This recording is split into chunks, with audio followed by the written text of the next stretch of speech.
Exercise 11.1 में आपका स्वागत है। हम सबसे पहले इसमें अति लघुत्तरीय प्रश्नों को हल करेंगे। पहला प्रश्न, सुमेलन करें। आकृति दिया हुआ है ABCD, इसमें नमूना दिया हुआ PQRS।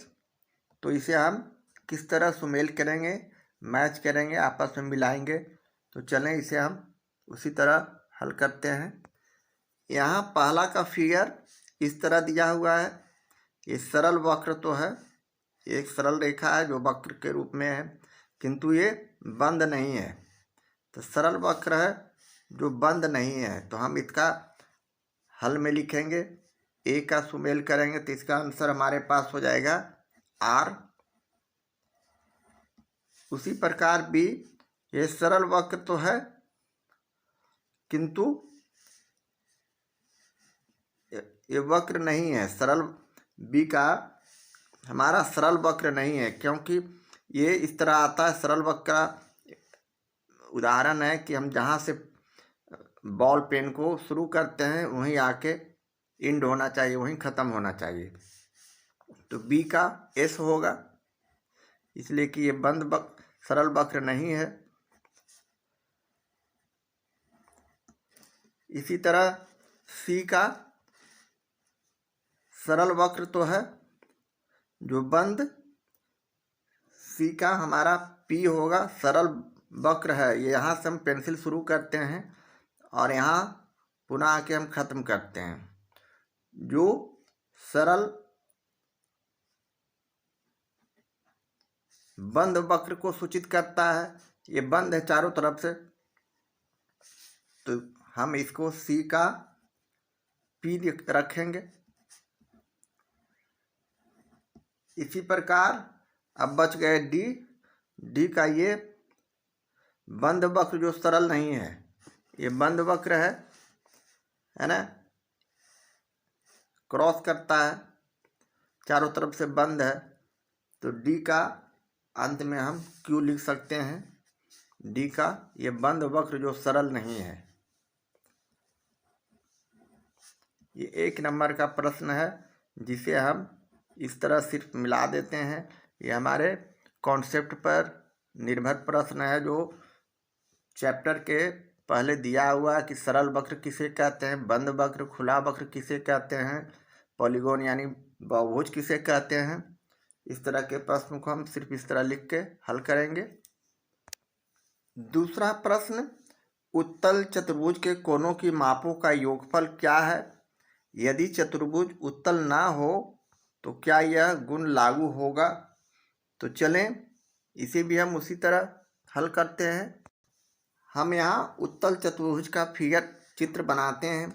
उत्तल चतुर्भुज में विकर्ण जो होता है अंदर बनता है, अभ्यंतर बनता है, अंदर के भाग में बनता है। ये मान लिया कोई चतुर्भुज है जिसका ABC एक चतुर्भुज है, ABCD। इसका विकर्ण जो है, विकर्ण हम इसे कहते हैं AC, ये विकर्ण हुआ। दूसरा विकर्ण BD हुआ। ये जो बना ये उत्तल चतुर्भुज है। इस तरह चतुर्भुज के चारों कोनों का जो 360 डिग्री होता है ना। ये और ये चारों जो भुजा है 360 डिग्री का होगा। ये हमारा कटान बिंदु O है। यहाँ AC और BD विकर्ण है, तो हम लोग इसे उत्तल चतुर्भुज कह सकते हैं, इसलिए कि इसके अंदर विकर्ण बन रहा है, जबकि इसके विपरीत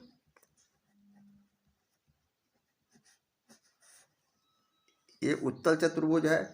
अवतल चतुर्भुज का विकर्ण बाहर की तरफ बनता है। ये हमारा समझिए, मान लिया इस तरह का फिगर है, ये भी चतुर्भुज है। इसे भी हम AB, C और D एक चतुर्भुज के रूप में लिख सकते हैं। इसका जो ये भाग हुआ इसे हम इस तरह इंडिकेट करते हैं, ये सीधा है। अब इसका विकर्ण हम खींचते हैं, तो विकर्ण खींचने में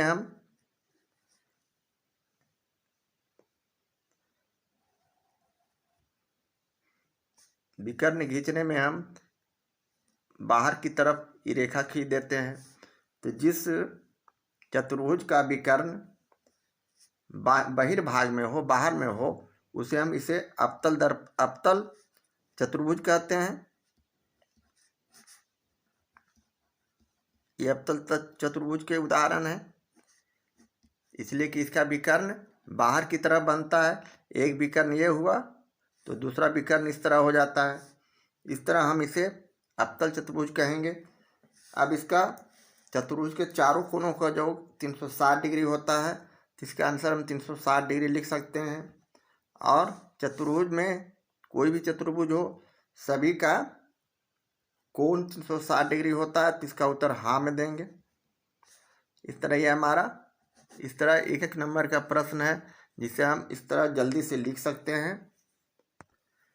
तीसरा प्रश्न, निम्नलिखित प्रत्येक में कितने विकर्ण हैं? है ना। पहला में एक त्रिभुज, दूसरा में एक उत्तल चतुर्भुज, तीसरा में समषष्टभुज। इस तरह हम ये तीनों प्रश्नों को जल्दी से छोटा रूप में जल्दी से हल करेंगे। तीसरा का पहला में एक त्रिभुज, तो कोई भी त्रिभुज बना लेते हैं, चित्र बना लेते हैं त्रिभुज का। मान लिया ये त्रिभुज है, किसी भी तरह का त्रिभुज हम बना सकते हैं, ABC। इसमें कह रहा है विकर्ण, तो विकर्ण इसमें हम इस तरह खींचते हैं, इस तरह खींचते हैं, विकर्ण इसमें बनता ही नहीं है, तो इसका विकर्ण हम नहीं लिख सकते हैं, यानी 0 विकर्ण है। यही हमारा आंसर है ना। एक एक नंबर का प्रश्न, बिल्कुल छोटा छोटा प्रश्न, सिर्फ समझना है। दूसरा में है एक उत्तल चतुर्भुज, जो कि अभी तुरंत बनाए थे। दूसरा में उत्तल चतुर्भुज, तो उत्तल चतुर्भुज में हम इस तरह का फिगर बना देते हैं।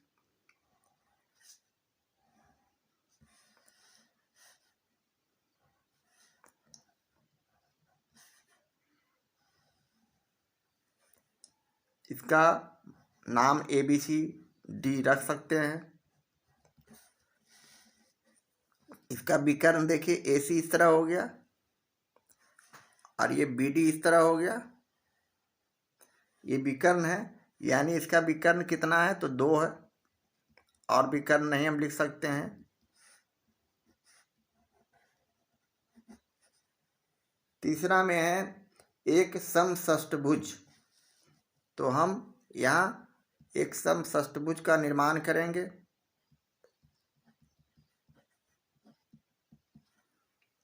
तो षष्ठभुज में 6 भुजा होनी चाहिए।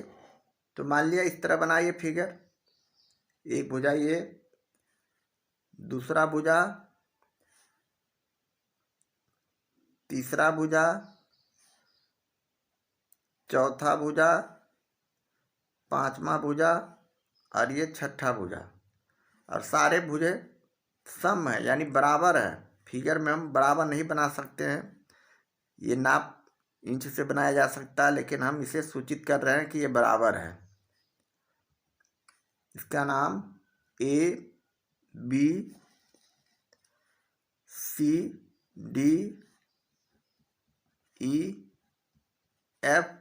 और G रखा। इसके आपस में विकर्ण हम बनाएंगे, तो हमारे पास पहला विकर्ण AD, मान ली यहाँ से हमने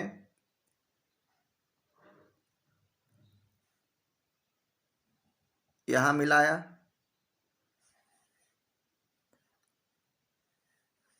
1 2 3 4 5 6, यहाँ गलत लिखा गया है ना। ABCD यहाँ होगा। फिर से फिगर बना देते हैं। हमने इस तरह का फिगर बनाया,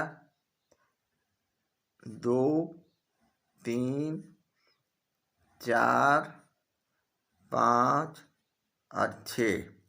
इसका नाम रखे ABCDE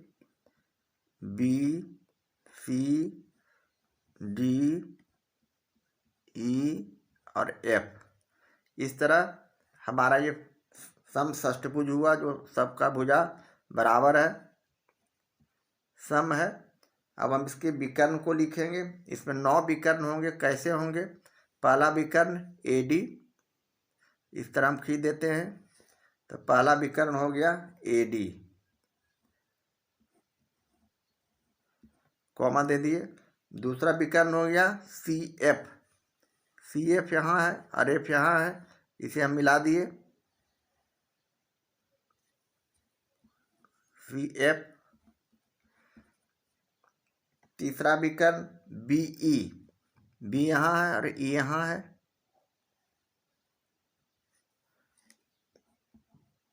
BE। इसी तरह चौथा विकर्ण BD, B से यहाँ D मिलाए,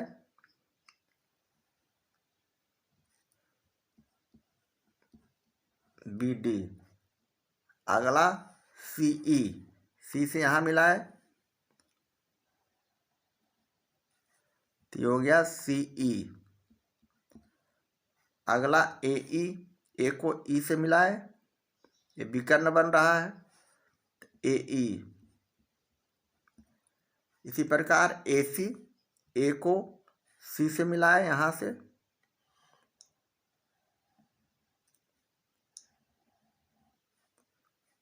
ये हो गया AC। इसके बाद DF, D को F से मिलाए, तो ये हो गया DF। इसके बाद BF, B को F से मिलाए, यहाँ F है,